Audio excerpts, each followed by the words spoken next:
We've got Tim Eaton on the line for Black Shoe Diaries. You can catch him on the Penn State SB Nation platform with the best coverage of Penn State football at 52-0. Penn State dives into play against Pitt this week after demolishing Akron. I'm going to remind you, Tim, of your comments section that maybe the effort wasn't perfect, at least according to the fan base. So the offensive line, the trouble spot, despite winning the Big Ten championship and scoring 49 points in the Rose Bowl, still a work in progress. So the offensive line obviously fared well to an extent, but maybe needs to continue to work on its game.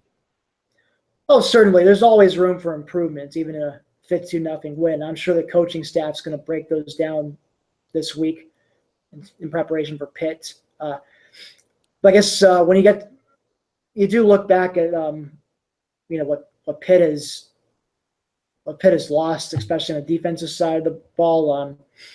Their leading defensive lineman, I think it's pronounced Ewan or Ajuan, however you say it. Ewan Price has gone to the pros now, and so have several other of their defensive stars. And more importantly, they've lost a few other key defensive players, including probably their best player right now in Jordan Whitehead to suspension.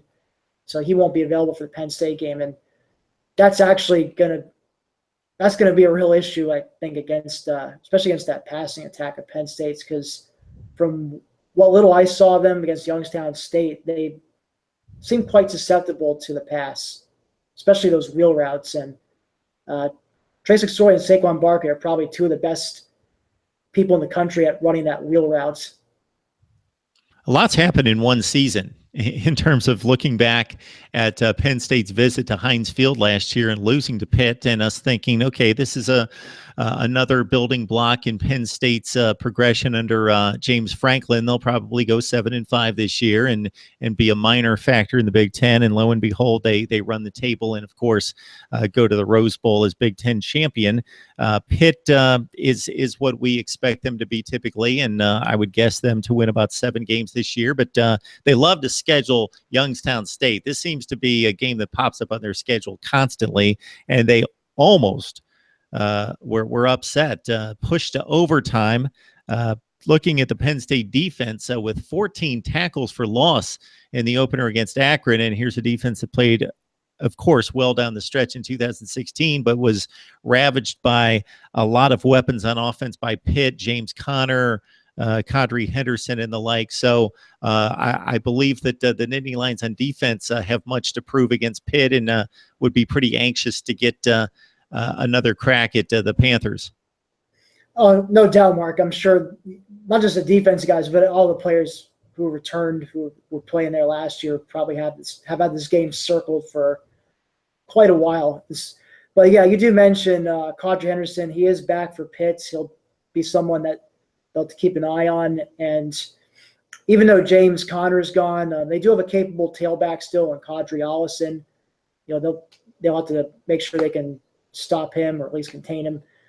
Maybe the biggest drop-off could perhaps be at quarterback. Their current starter is Max Brown, a former 5-star out of high school, former USC quarterback who transferred there, like grad transfer, I believe. And I guess he had his moments, but as overall wasn't too impressive against Youngstown State. And it's definitely clear he has a ways to go to fill Nate Peterman's shoes from last year. And I'm thinking, and of course I'm not a coach, but my guess is if Penn State's probably going to try to neutralize the run game and force Max Brown to, beat him with his arm, basically just try to shut down the run game, pin their ears back, and maybe bring pressure to their D-line to force Brown into making some bad throws.